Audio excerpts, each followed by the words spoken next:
The room is dim. The night outside is soft and quiet, like a breath held by the forest beyond your window. Perhaps you're lying in bed now, the blankets gently tucked around your shoulders, your mind wandering. So, welcome.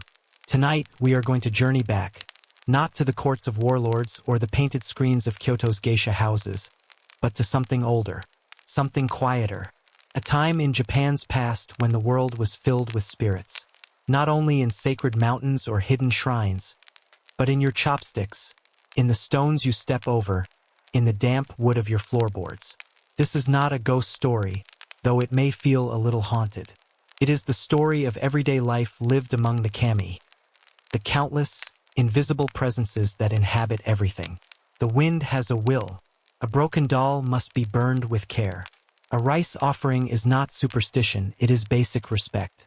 In the Japan of old, and still in places today, there is no such thing as an empty room.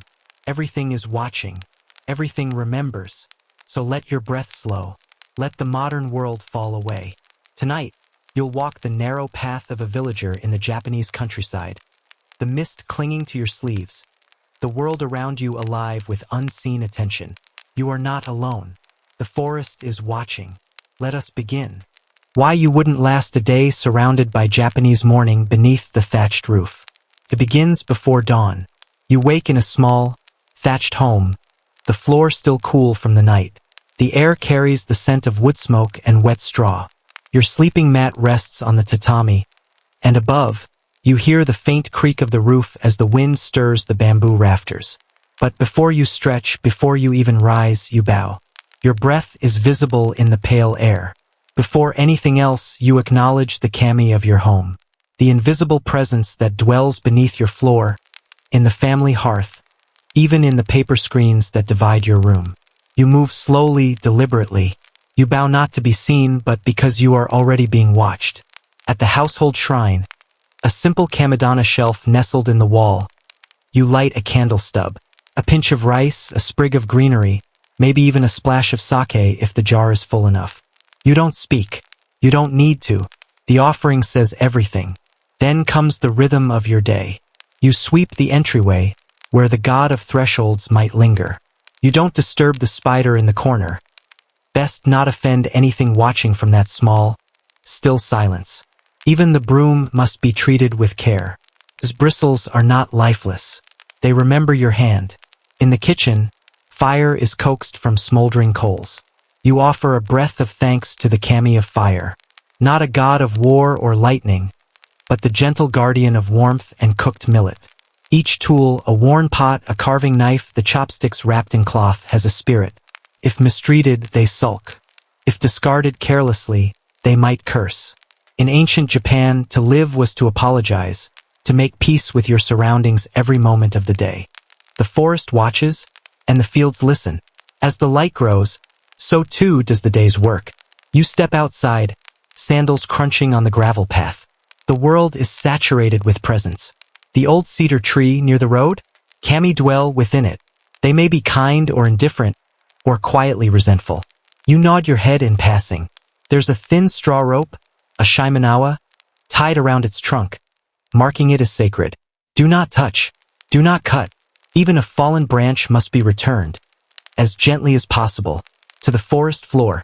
Down the hill, the rice fields ripple like mirrors. Farmers walk barefoot in the flooded paddies, their legs caked in thick clay. Before planting season begins, there is a ritual. Rice seedlings are not just food, they are offerings. The rice god, Inari, is fickle and must be honored with fox statues, claps of the hands, and seasonal prayers. You cannot simply work. You must perform. Every chore is a ceremony. Each act of cleaning, cooking, or building is also an act of reverence. The fields are not just fields. They are stages on which your humility is constantly tested. Even children know not to shout too loudly near the shrine grove. Even laughter is offered with care. At midday, a simple meal. Pickled radish, miso soup, rice from a lacquered bowl. But remember, before eating, you bow your head. And when you finish, you do not leave a single grain uneaten. It is said the rice god cries when food is wasted. And a crying god is a dangerous thing. sunset offerings and shadows at the door. As evening falls, so too do the boundaries. Between inside and outside. Between this world and others. The boundary hour, twilight, belongs to the kami most of all. You light the Andan lamp, the paper sides glowing amber in the dim. At the doorway, a small offering is placed. Not for the gods of heaven, but for those of the forgotten. The kitchen soot. The cracks in the foundation. The unused tools stored in the back room. These neglected spirits are the ones who hold grudges. In old Japan, they were called tsukamagami, objects once ordinary, that became animate with age and resentment. A comb discarded without ceremony. A sandal left to rot. After 100 years, even these things can awaken. You say nothing. You simply bow as always. You make no sudden gestures. You close the paper screen with care. Outside, the forest is thick and dark. Wind moves through the cedar branches like breath. And as the lamp flickers, you sleep knowing that nothing in your life is ever unseen. You live your hours among spirits. You wake, bow, offer, repeat. That is the rhythm. But if you were to forget, if you were to rush, to scoff, to toss your chopsticks carelessly or let your broom fall in the dirt, well, the kami do not scream. They do not chase. But they notice. And they wait. The tale of Izanami and Izanagi, the floating bridge of heaven. Long before temples were built and rice fields tended, before the first fox god was offered sake and song, there was only stillness. A formless world adrift in mist. The sea had no shore. The land had not yet been born. From this quiet vastness rose the first gods, formless, distant, unknowable. They did not walk the earth or whisper to mortals. They existed more as principles than people.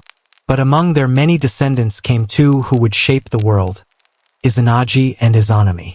Their names mean he who invites and she who invites, partners, opposites, and sacred mirrors of one another.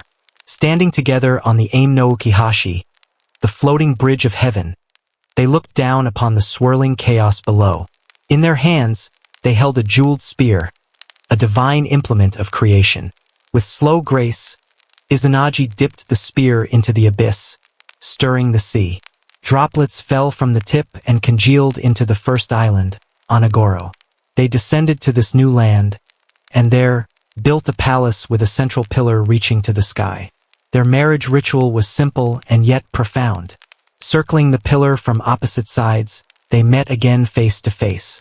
But when Izanami, the woman, spoke first in greeting, the union was flawed. Their first offspring, misshapen, boneless, was set adrift in a reed boat, abandoned to the waves. So they tried again, this time with Izanagi speaking first. The order of things mattered. The ritual must be done properly, with reverence. And it was from this second union that the islands of Japan were born, one by one. Awaji, Shikoku, Kyushu, Honshu. The gods did not mold the land from clay or wrest it from dragons. They bore it, painfully, patiently, like children. But as we will soon see, creation does not come without cost. Descent into the land of shadows. Their children multiplied.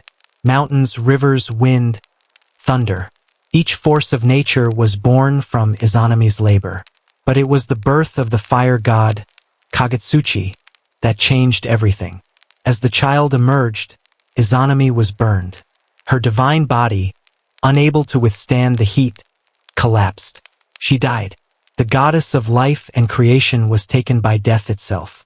Grief-stricken, Izanagi buried her and wept. But mourning was not enough. He could not let her go. And so he did what no other god dared. He journeyed to Yomi no Kuni, the land of shadows, to bring her back.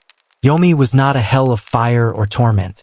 It was a place of stillness, dim and damp, where the dead lingered in silence. A realm of rot and memory, not punishment. Izanagi entered with only a torch, the shadows curling around his ankles like fog. He found Izanami there, half turned from him, her voice low. "You should not have come," she said. "I have already eaten of the food of this place. I belong to it now." Still, he begged her to return.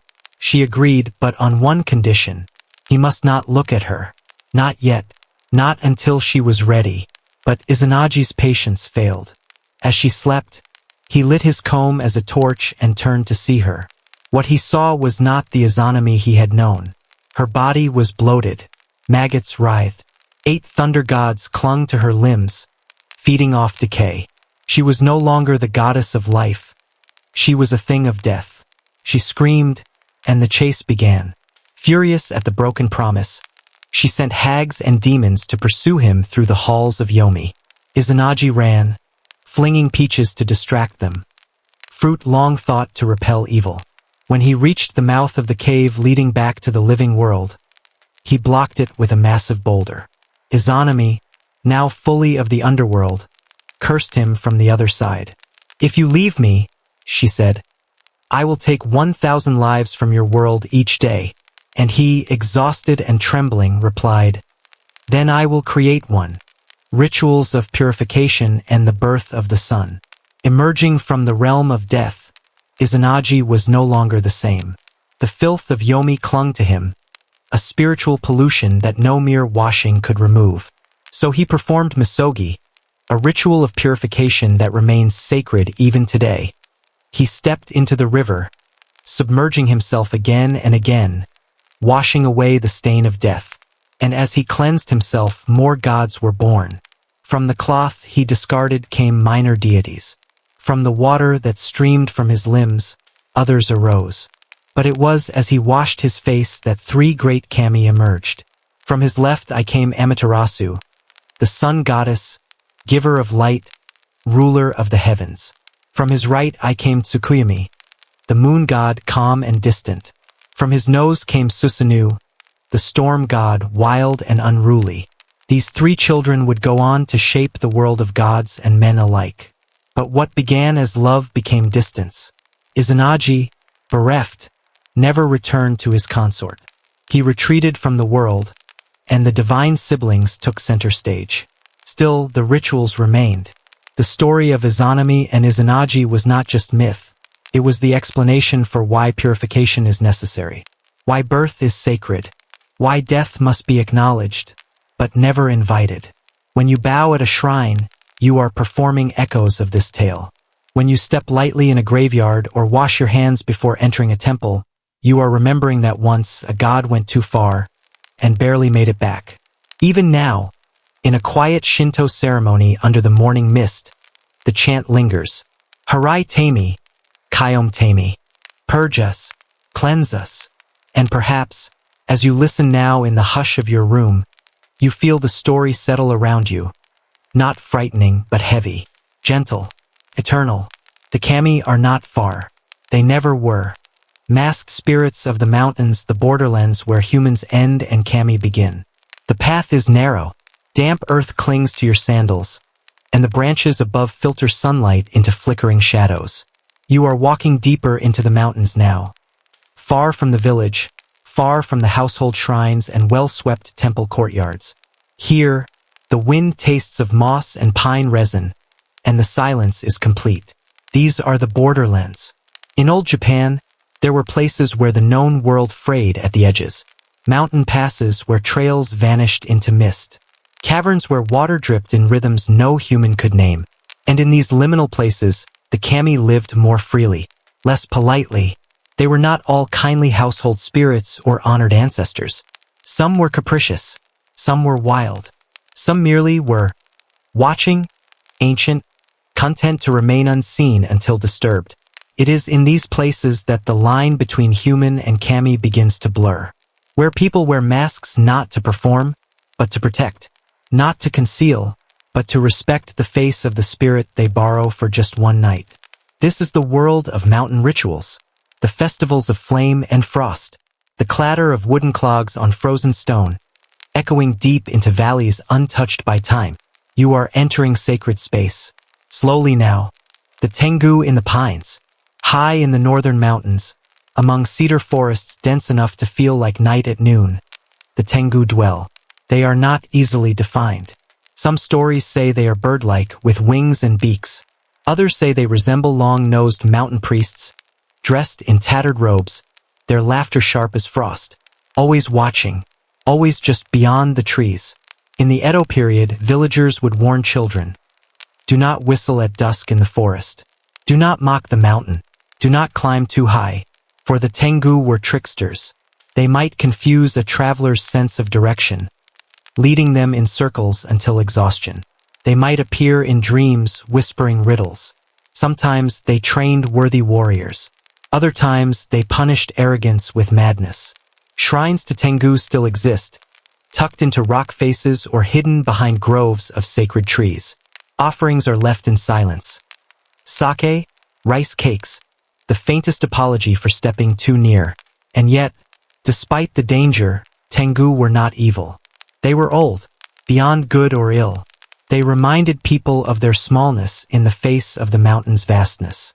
To wear a Tengu mask in a local festival was not mockery, it was reverence, a temporary transformation, a promise to embody the wild kami with dignity. You walk past a tree marked with tiny straw dolls, the cords fraying from rain. Not forgotten, just remembered quietly. The forest watches. You do not speak. Night festivals and the dancing spirits. Now imagine yourself at a village on the cusp of winter. Snow clouds gather in the distance, and smoke curls from low rooftops. But tonight, the cold is held at bay by fire and drums. This is a festival night, Matsuri, not in the cities but in mountain hamlets where few outsiders ever come. The villagers wear layered robes, their cheeks red from wind and sake. Children clutch paper lanterns shaped like foxes. Straw torches line the main road. The river reflects it all, trembling with light. And at the center, masks. Masks of white foxes with slitted eyes. Grinning goblins with fierce brows. Wrinkled old women with knowing smiles. These are not costumes for play, they are vessels. The masked dancers do not speak. They become something else, kami made visible for just a short time. Their movements are slow, deliberate.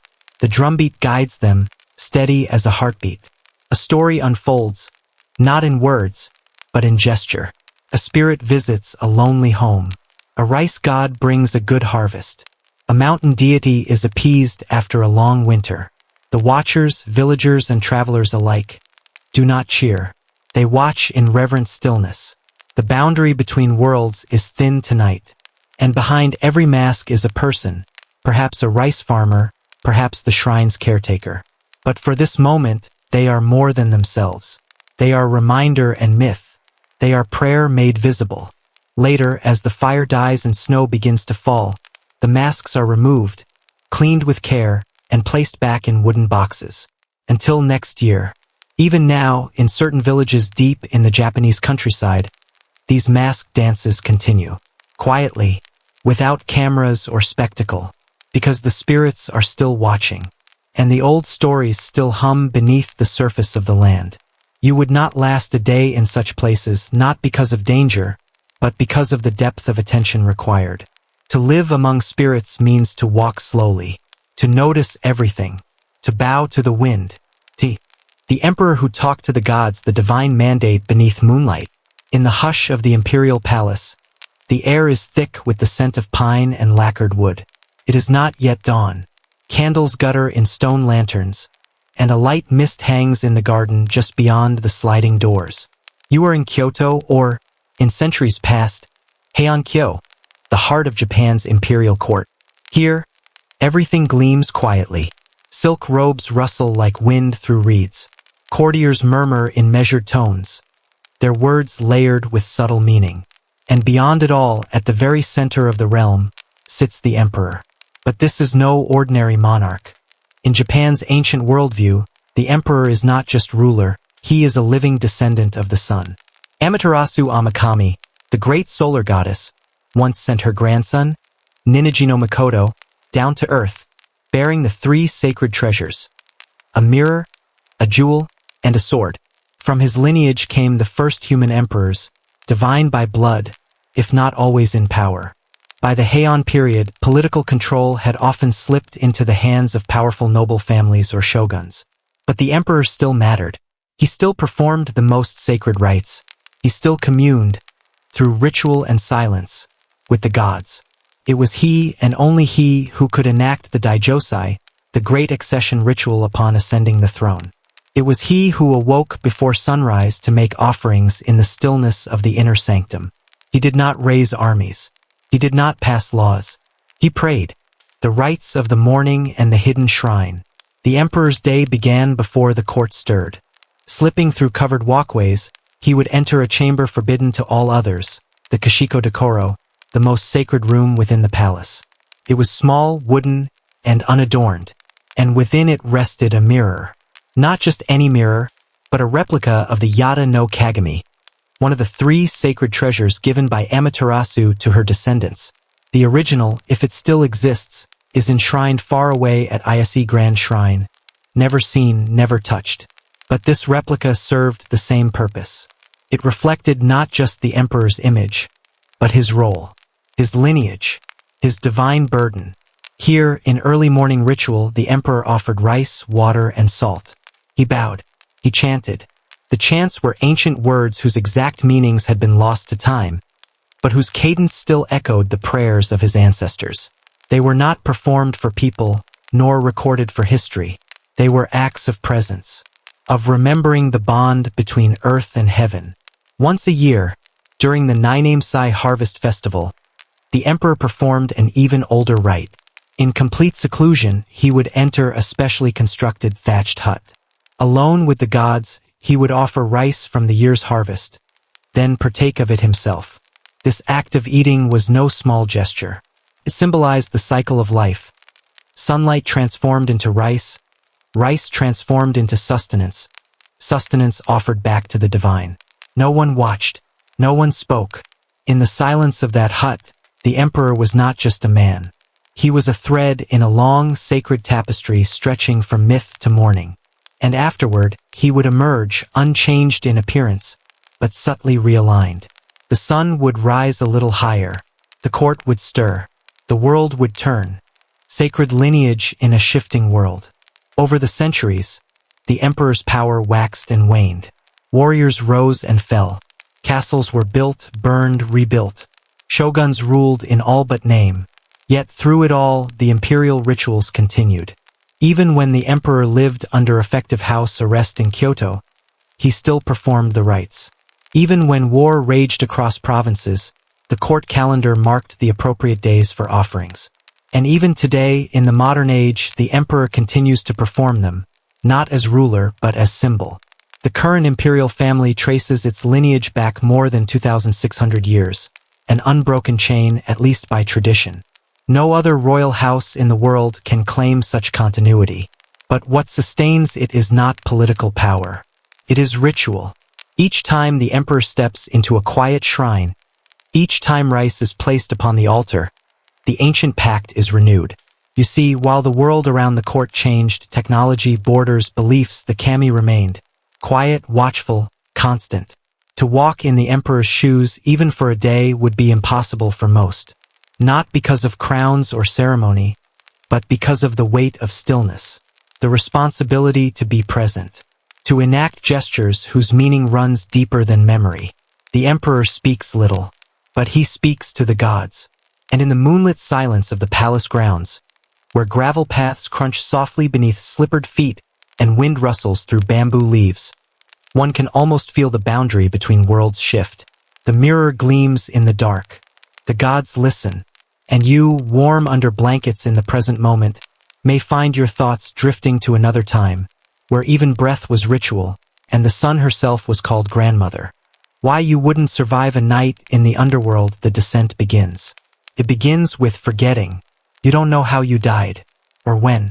You're no longer cold, but you're no longer warm either.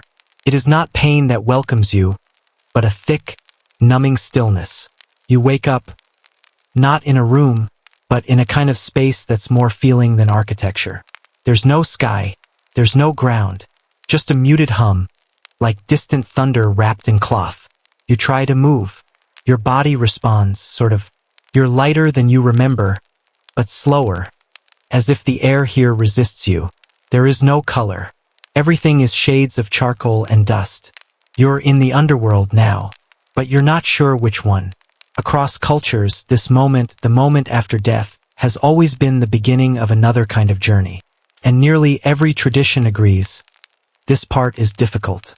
Not because of monsters, but because you're no longer you, not quite. In ancient Mesopotamia, they called it Irkalla, a shadowy, gated realm beneath the earth. In Greece, it was Hades. The Egyptians passed through the Duat, and others imagined other lands, where rivers must be crossed, judges must be faced, and names must be remembered. But you don't know the way, and you don't know the words, and that's a problem. The underworld is bureaucratic. It's not a chaotic realm. It's a place with rules, customs, procedures, and if you are not ready, if you weren't buried properly, or didn't bring the right offerings, or forgot your secret phrases, you will simply wander. You are not alone here. Others drift past, but they do not speak. They no longer can. Some are looking for something. Some have long forgotten what they were searching for. Their footsteps do not echo. There is no wind. This place has many names. But one thing is always true. The underworld is quiet. Rivers, judges, and missing keys. After some time, though time has no real meaning here, you come to a river. It is wide, black, and unervingly still. The surface doesn't ripple. It's like oil or obsidian. You know you're meant to cross. In many stories, the river is the first true barrier. The Greeks imagined the river Styx, which only the ferryman Charon could traverse. But Charon demanded payment, a coin placed in the mouth of the dead. Did you come with one? No, you did not. In Egypt, the journey through the Duat would require more than just a ferry. You'd need to navigate canals, lakes, fiery gates guarded by serpents. And more than anything, you'd need a voice. Egyptians believed the dead must recite spells and passwords. Whole books were written, guides for the soul, painted on tomb walls and linen wrappings. They were not for beauty. They were manuals. You have none of these. You try to speak. Your voice catches, like wind through dry reeds. A guardian stands by the water.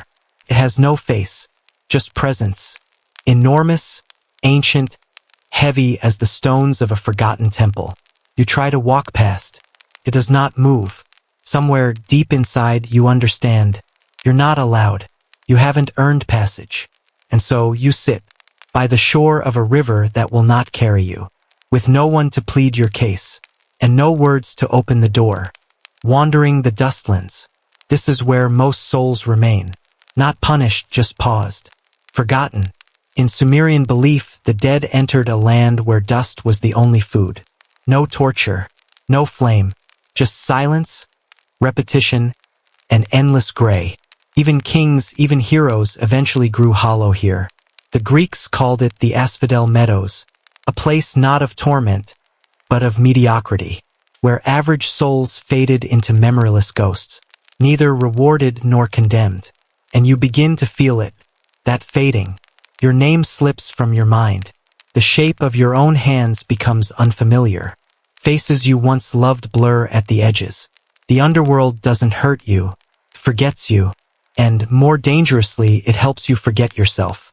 The ground here is soft, like ash. There are no stars. No sun ever rises. You do not sleep. You do not wake. You simply are. This is what it's like to enter the afterlife unprepared. You did not bring the map. You did not carry the coin. You do not know the words. And so you will not survive the night. Not because you will perish, but because you will dissolve slowly, gently, into the place where all unready souls go. And in time, even that will feel natural. Even that will feel like home. In Anna's descent and return, the Queen of Heaven lowers her crown. Now, let's leave your quiet wandering behind and turn to another descent. One far older than most myths remembered today. A descent that was written in clay more than 4,000 years ago. Before there was Hades. Before the Bible. There was Inanna. Imagine her. Radiant. Composed. Wrapped in the fragrance of cedar and incense. She is not a mortal. She is not afraid. Inanna is the Queen of Heaven. Goddess of love, war, and political power in the ancient Sumerian world. Worshipped in Uruk, in temples of gleaming whitewashed brick, where priestesses chanted her hymns. And yet, she chooses to go down into the earth, down into the realm of the dead. No one forced her. But Inanna was not content to reign only above. She sought wisdom, power, or perhaps simply understanding. To go to the underworld in Sumerian belief was to risk everything. It was not a place you visited. It was a place you entered and never returned from. But Inanna prepares. Before she leaves, she instructs her faithful servant, Ninshubber, if I do not return in 3 days, go to the gods. Plead for me. Then she dresses herself, layer by layer, symbol by symbol. She puts on her crown of great office, the lapis beads of divine favor, the breastplate of power, the golden ring, the robe of queenship, 7 sacred adornments, each a mark of identity. And with these, she walks toward the gates of the great below, the 7 gates of Irkalla. The underworld she seeks is Irkalla, the land of no return, ruled not by demons or monsters, but by her own sister, Ereshkigal, queen of the dead. Unlike Inanna, Ereshkigal is not radiant. She does not rule from golden temples. She lives in coldness, in depth, in solitude. Inanna reaches the first gate, and the gatekeeper says, "To pass, you must remove your crown." She asks why, but the answer is always the same. Such is the way of the underworld. And so she removes it. 1 gate, 1 item each time. At the 2nd gate, she gives up her necklace. At the 3rd, her double-stranded beads. At the 4th, her breastplate. At the 5th, her gold ring. At the 6th, her robe. At the 7th, she arrives, naked, humbled, stripped of power. This is the rhythm of descent. 7 stages, 7 losses. Each item taken is not just clothing, it is meaning, memory, ego.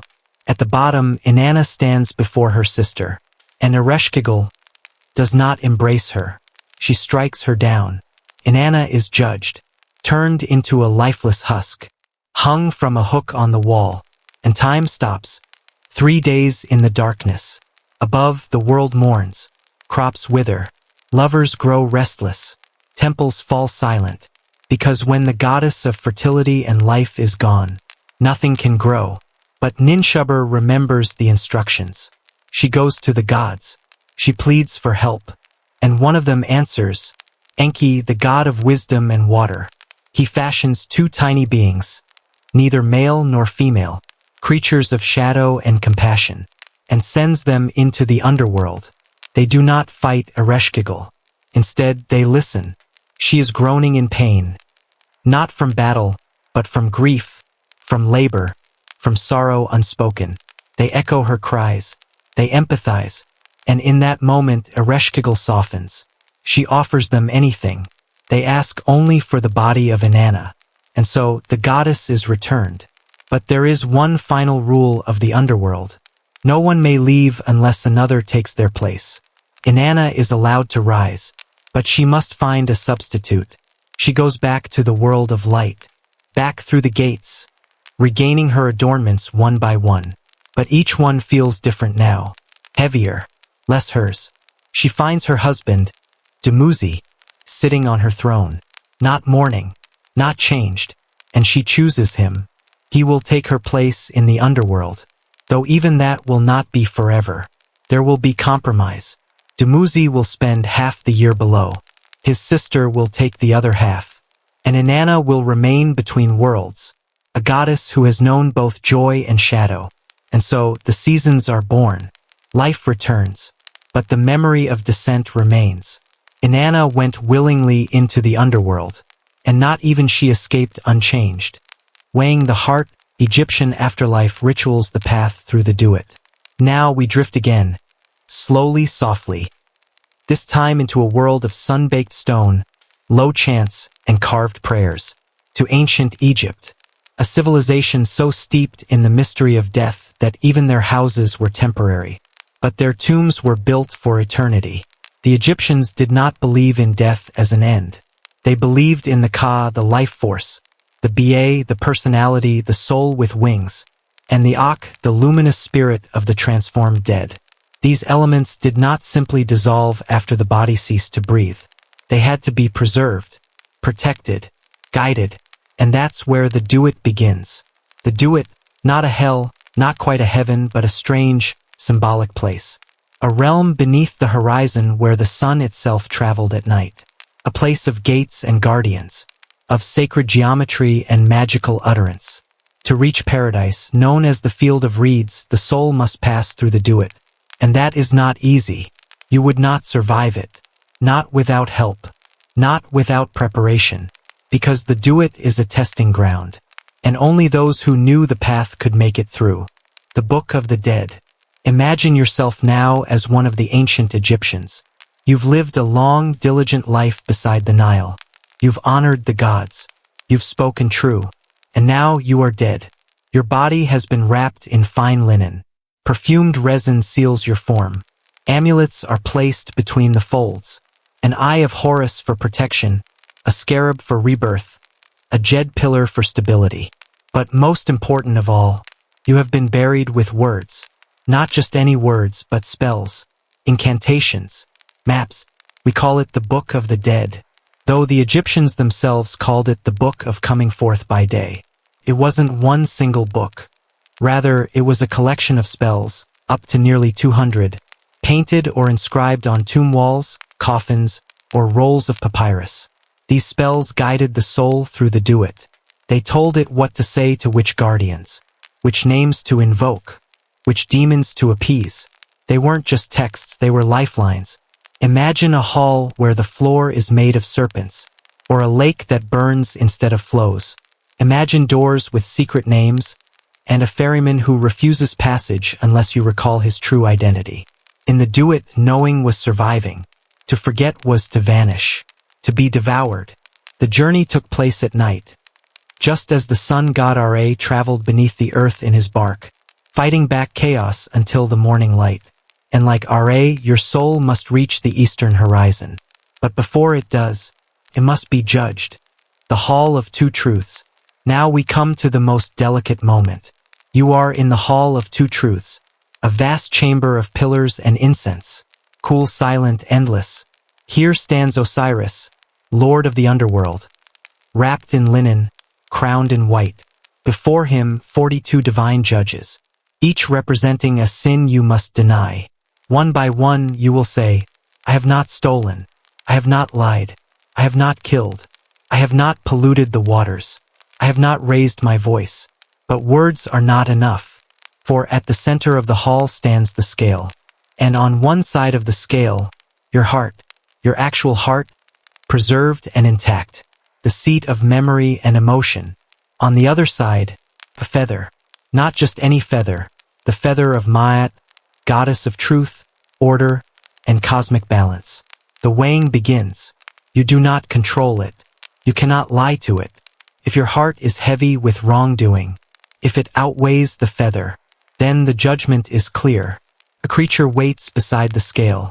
Ammit, part lion, part crocodile, part hippopotamus. The devourer of the unworthy. If the scale tips the wrong way, Ammit will consume your heart, and your soul will be no more. No punishment, just obliteration. But if your heart is light, if you have lived well, then your soul is allowed to pass. You rise, not with wings, but with grace, into the Field of Reeds, a mirror of the world you left behind but perfected. The Nile flows endlessly.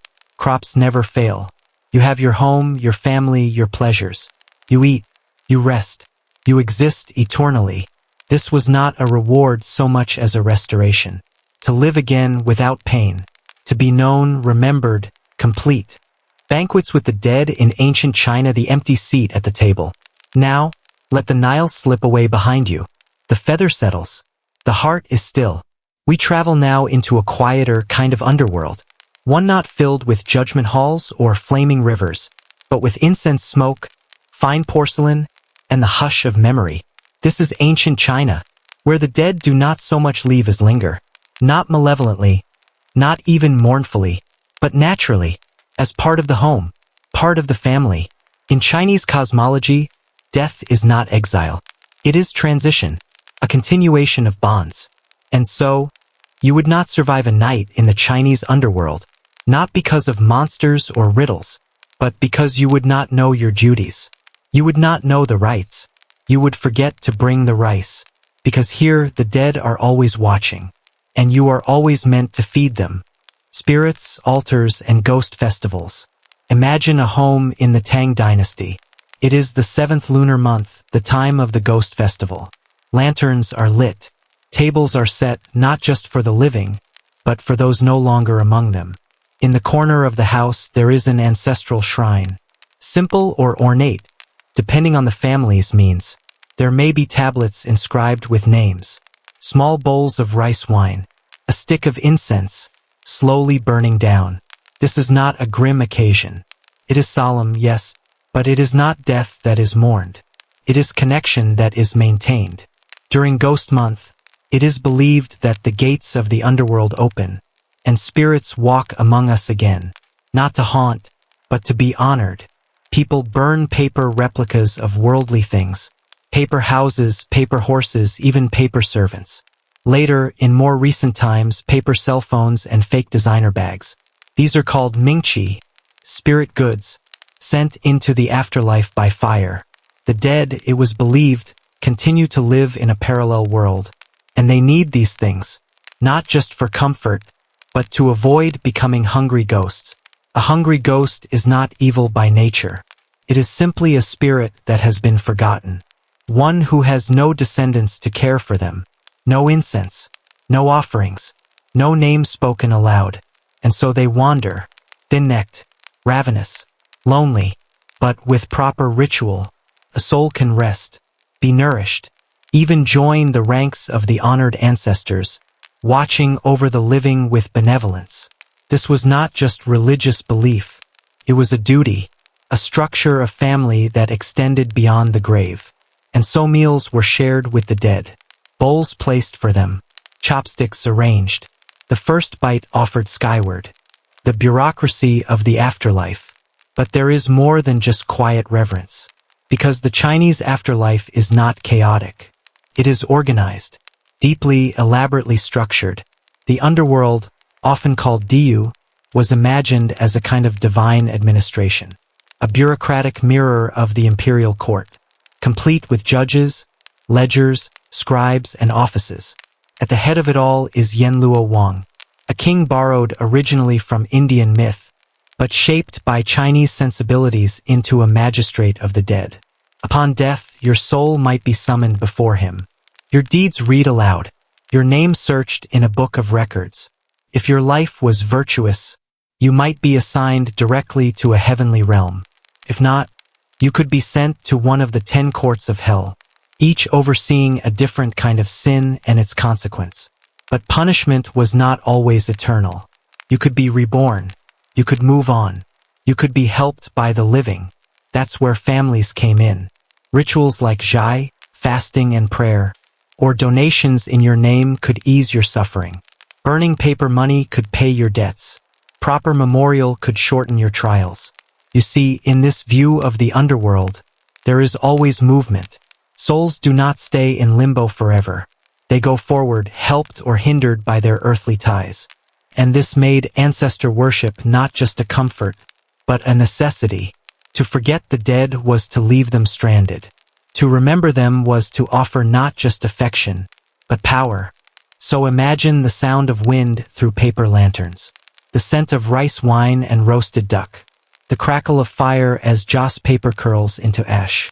This is a banquet with the dead. Not eerie, not tragic, but a gesture of continued love, of obligation carried gently, generation after generation. And in this soft, lingering world of memory and offering, you may begin to understand. In ancient China, death was not a wall. It was a veil, and behind it, the family still waited. The gods are still watching. It's easy to imagine the past as distant, a world of fading temples, buried bones, and forgotten names. But across these stories, from the hush of a Shinto forest to the shadowed halls of the underworld, to the obsidian sunstones of Tenochtitlan, one truth lingers. The divine was never far. It touched every bowl of rice, every offering of incense, every heartbeat surrendered to a god. You wouldn't last a day among them, not because they were cruel, but because they were everywhere. In ancient Japan, even firewood had a spirit.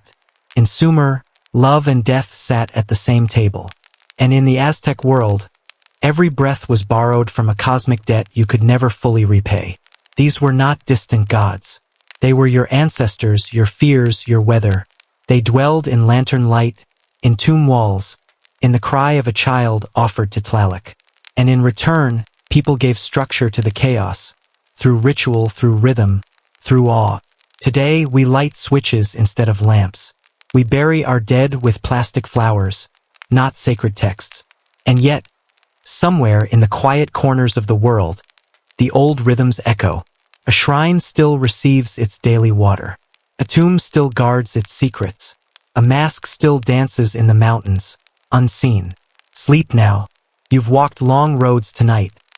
Past the eyes of Kami, past the judges of the dead, past gods who needed blood to keep the stars turning.